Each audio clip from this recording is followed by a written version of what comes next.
An event, popularly known as the Roswell incident, has recently been the subject of intense interest by both the media and a curious general public. In recent years, numerous speculative books, magazine articles, television programs, a made-for-TV movie, 2 UFO museums, fraudulent documents, and even an alien autopsy film have emerged to exploit the media fascination with the Roswell incident. The story has even gained international attention. Despite the vested interest and questionable credibility of all sources involved in generating the media hype, the U.S. Air Force is routinely accused of concealing a deep, dark secret from the American people. In early 1994, New Mexico Congressman Stephen Schiff requested the General Accounting Office initiate a records review. The purpose of this review was to determine if the U.S. Air Force or any other U.S. government agency possessed information on an alleged crash near Roswell, New Mexico in July 1947 of an extraterrestrial vehicle and its alien crew. In response to the GAO probe, the Secretary of the Air Force directed a comprehensive search for records. The objective of this search was to tell the Congress and the American people what the Air Force knew about the 1947 Roswell claims. If the information was still classified, it was to be declassified. If active or former Air Force officials had signed non-disclosure agreements, they were to be released from these agreements. The resulting 800-page report was completed in July 1994. The report concluded that the predecessor to the U.S. Air Force, the U.S. Army Air Forces, did recover material near Roswell in July 1947. What was recovered was not the remains of an extraterrestrial spacecraft and its alien crew, but debris from a then classified Army Air Forces research project codenamed Mogul. Begun in 1946, Project Mogul was a top-secret attempt to acoustically detect suspected Soviet nuclear explosions and ballistic missile launches. The project was accorded the highest priority because it addressed the most important post-war national defense concern, development of an early warning system to prevent a devastating surprise attack. Mogul used an odd assortment of naval acoustical sensors, radar reflecting targets, nylon fibers, and other equipment carried aloft by a train of weather balloons extending over 600 feet. Claims that the U.S. Army Air Forces recovered a flying disc near Roswell in 1947 were based primarily on a misidentification of the radar targets, a standard element of weather equipment adapted for use on the long Mogul balloon train. In June 1947, the oddly constructed radar targets were found by a local rancher who later reported the equipment as a flying disc. Following some initial confusion at Roswell Army Airfield, the flying disc debris, aluminum foil, rubber, paper, and sticks, was identified by Army Air Force officials as remnants of radar targets and weather balloons. With the positive identification by the Army Air Forces of the debris recovered by the rancher, events that occurred in 1947 were officially resolved and largely forgotten. Initially, the Roswell incident consisted only of accounts of the recovery of a flying disc.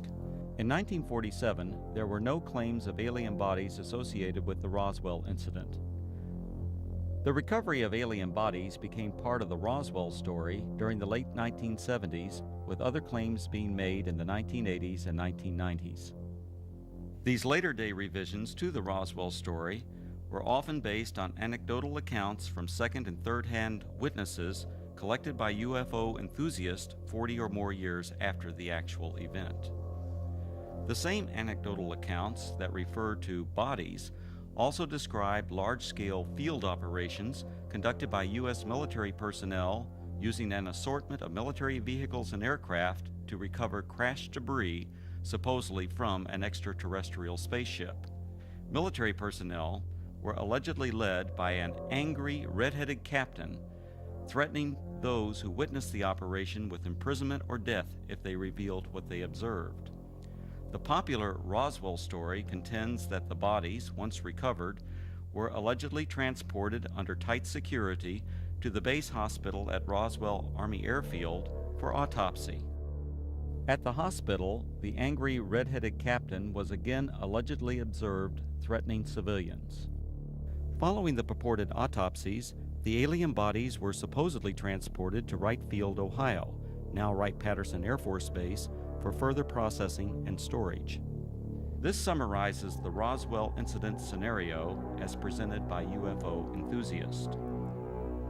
On the surface, this explanation may appear plausible to some. However, things are not always as they appear. The reports of bodies were only briefly discussed in the 1994 Air Force report because the search for records from 1947, the year of the alleged incident, did not yield any data to support a 1947 claim of alien bodies. However, following the release of the 1994 report, additional research uncovered information which explains some of the claims of alien bodies associated with the Roswell incident. From the additional research, a second report was written which critically examined the anecdotal claims and descriptions of flying saucers, aliens, and reports of unusual Air Force activities in the New Mexico desert. This in-depth examination revealed that many of these claims were reasonably accurate descriptions of Air Force activities. Some of the claims that refer to bodies are most likely misperceptions by uninformed persons of unclassified and widely publicized Air Force scientific achievements of the 1950s. However, other descriptions of bodies appear to be exploitation of Air Force members killed or injured in the line of duty.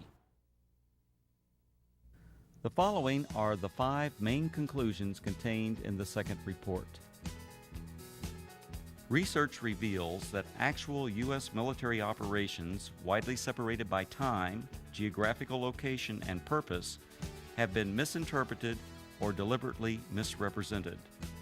These misrepresentations collectively created what is known as the Roswell incident. UFO proponents failed to establish accurate dates of reported eyewitness accounts, in some instances by more than a decade. In addition, they erroneously linked all these accounts to the actual 1947 recovery of Project Mogul equipment. Eventually, these misrepresentations transformed a series of verifiable Air Force activities into what some have described as the extraterrestrial event of the millennium. Reports of aliens in the New Mexico desert were actually anthropomorphic test dummies that were carried aloft by Air Force high-altitude research balloons. Critical examination of alleged alien sightings consistently matched the physical characteristics of these dummies, as well as where and how they were used. Vince, that new dummy cam is great. Yeah, it'll sure give people a whole new outlook on what it's like when you don't wear a safety belt.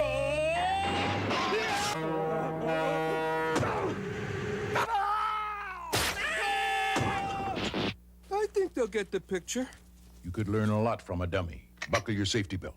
Anthropomorphic dummies, also known as crash test dummies, are today easily identifiable and are even stars of their own successful auto safety advertising campaign.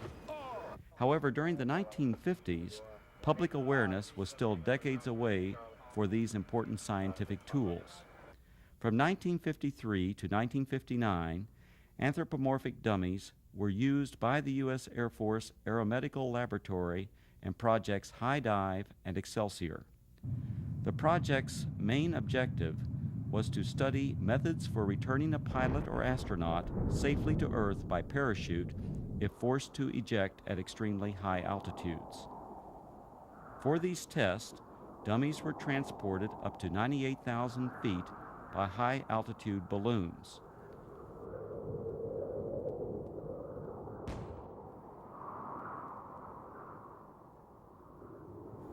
The dummies were released for a free-fall period, during which body movements and escape equipment performance were recorded by a variety of instruments.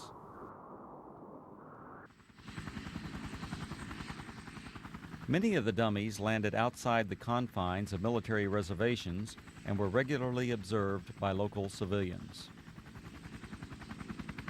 Following a series of dummy tests, a human subject, Air Force test pilot Captain Joseph W. Kittinger Jr., now a retired colonel, made 3 bailouts from high-altitude balloons. These and other aeromedical projects that used both dummies and human test subjects were unclassified and widely publicized in the press and other media.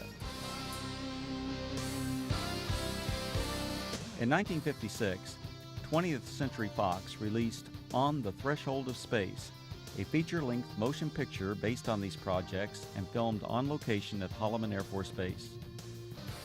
Air Force personnel, aircraft, high-altitude balloons, and other equipment, including the actual anthropomorphic dummies, were used in the making of this film.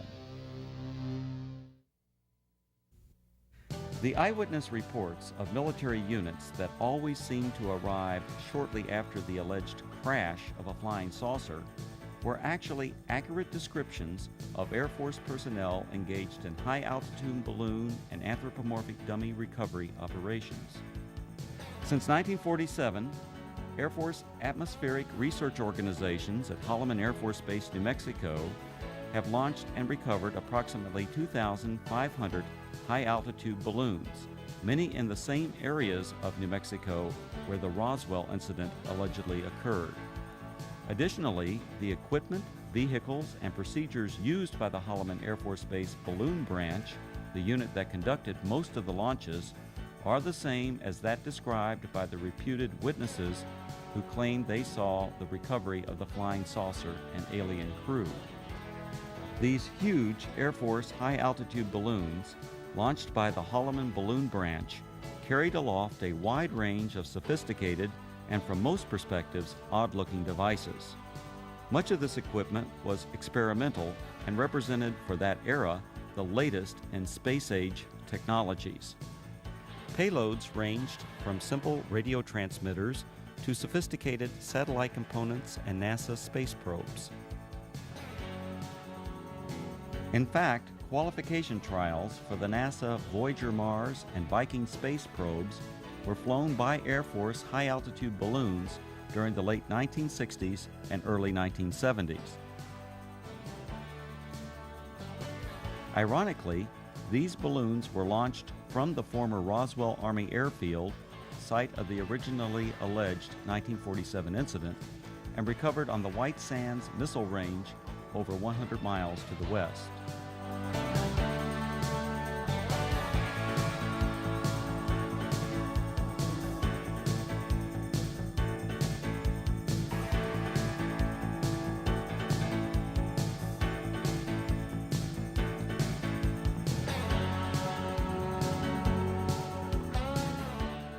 Recovering the balloon payloads was essential for accomplishing the scientific objectives of the high-altitude balloon program.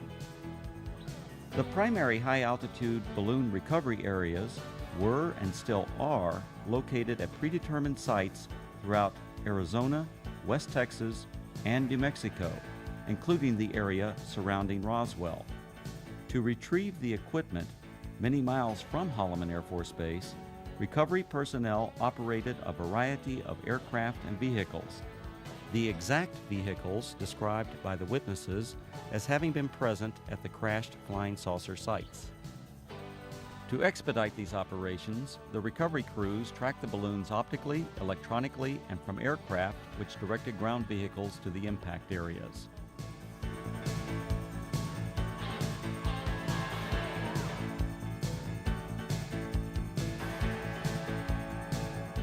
In several of the Roswell accounts, unsubstantiated allegations asserted that military personnel who retrieved equipment from rural areas of New Mexico intimidated and threatened civilians on the scene.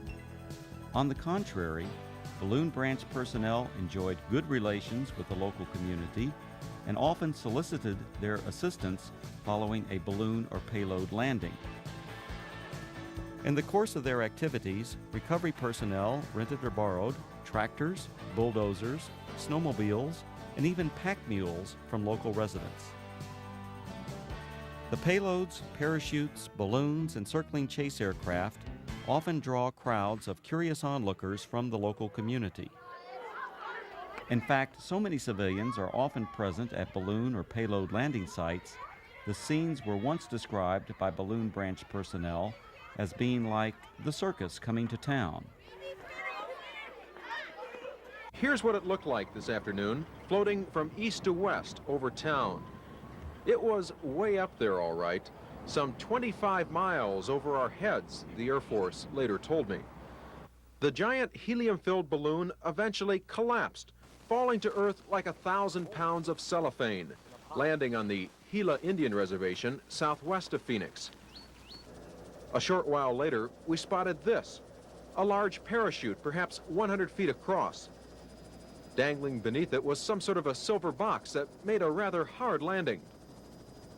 This is what had been attached to that balloon, we would later find out. There were no markings on it, no way at all of telling what it was. Then the Air Force pulled up. Excuse me, we don't mean to be too nosy, but about 1 million people in Phoenix are dying to know. What is it? What is it? Yeah. This is a scientific payload that was launched from Holloman Air Force Base in New Mexico. How far are we? About 400 miles? Okay, it went up to approximately 125,000 feet in the air, carried aloft by an 11 million cubic foot balloon. So there you have it, an Air Force experiment to gather information on gases in the upper atmosphere. Thank goodness it was one of ours. Len Clements, News Center 10. In addition to high-altitude balloons, the Holloman Balloon Branch also launched low-altitude tethered balloons. These tethered balloons may have inspired at least one account of an alien craft associated with the Roswell incident. In a popular book, the authors present a drawing of a crashed spaceship, allegedly given to them by an anonymous witness. When this drawing is compared to a photograph of an experimental tethered balloon flown at Holloman Air Force Base in March 1965, the similarities are undeniable.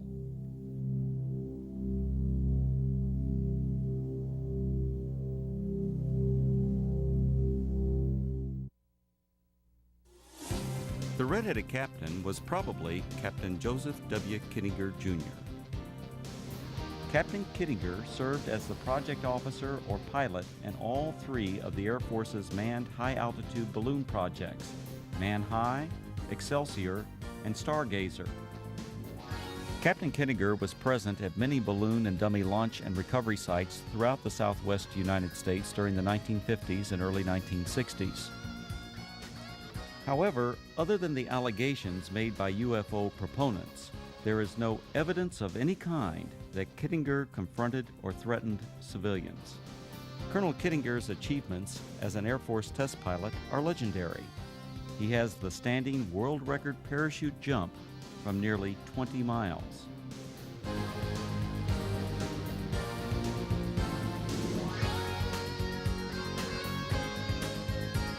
Later, he went on to serve 3 combat tours in Southeast Asia and is credited with an aerial victory while engaged in combat over North Vietnam.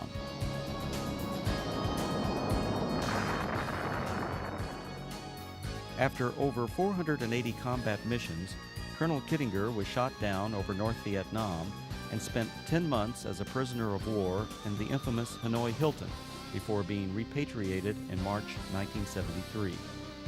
Colonel Kittinger made history again after retiring from the Air Force. In 1984, he accomplished the first solo crossing of the Atlantic by balloon. The final and most disturbing conclusion of the second Roswell report is the apparent exploitation of Air Force members killed or injured in the line of duty to perpetuate the alleged sightings of alien bodies.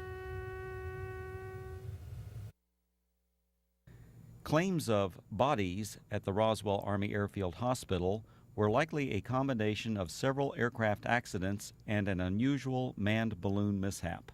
One aircraft accident occurred on June 26, 1956. 11 Air Force members died when their fully loaded KC-97 tanker aircraft experienced a propeller failure 4.5 minutes after takeoff. The crash site was approximately 9 miles south of the former Roswell Army Airfield, renamed Walker Air Force Base in 1948. The badly burned bodies of the 11 crewmen were identified and processed at the Walker Air Force Base Hospital. The alleged claims of bodies at the base hospital can be traced to a single witness whose descriptions closely matched the condition and the circumstances under which these victims were identified. Furthermore, claims of bodies attributed to specific Air Force personnel are unsubstantiated. Some of these individuals were not even present at Roswell Army Airfield in July 1947. The balloon mishap occurred during a low-level training mission for backup pilots in the Project Excelsior high-altitude manned balloon program. This unusual accident occurred approximately 10 miles northwest of Walker Air Force Base on May 21, 1959. One of the three crewmen, Captain Dan D. Fulgham, now a retired colonel, was injured during landing. Following the mishap, Captain Fulgham and the other balloon crew members were transported to the Walker Air Force Base Hospital via a chase helicopter that followed the training mission for emergency purposes. Upon arrival at the highly secure Strategic Air Command base, the balloon crew was met by armed Air Force security personnel who remained with the crew until their identities were confirmed. As the Excelsior project officer and instructor pilot for this mission, the red-headed Captain Kittinger accompanied the balloon crew to the hospital. At the Walker Air Force Base Hospital, Kittinger and Fulgham were apparently observed by individuals who later related this unusual incident. Elements of this actual event now appear to be part of the Roswell story. Captain Fulgham was treated for an injury that caused his head to swell beyond its normal size. The injury, described as a traumatic hematoma, was not serious.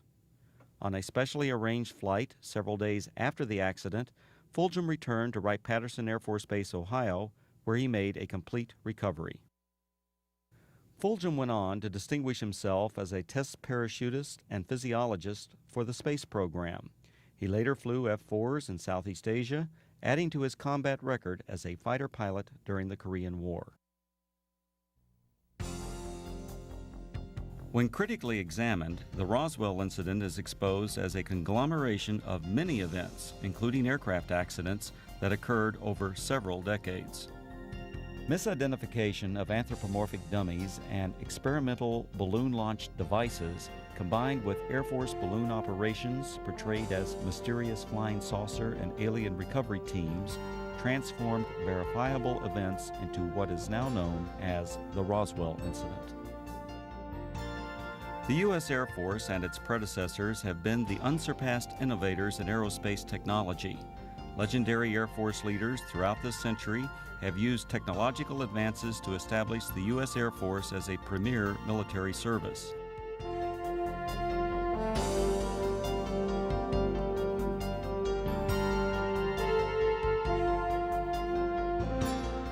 The facts presented in the reports examining the so-called Roswell incident did not reveal it to be a dark secret or government cover-up as persons unacquainted with Air Force technologies proclaim.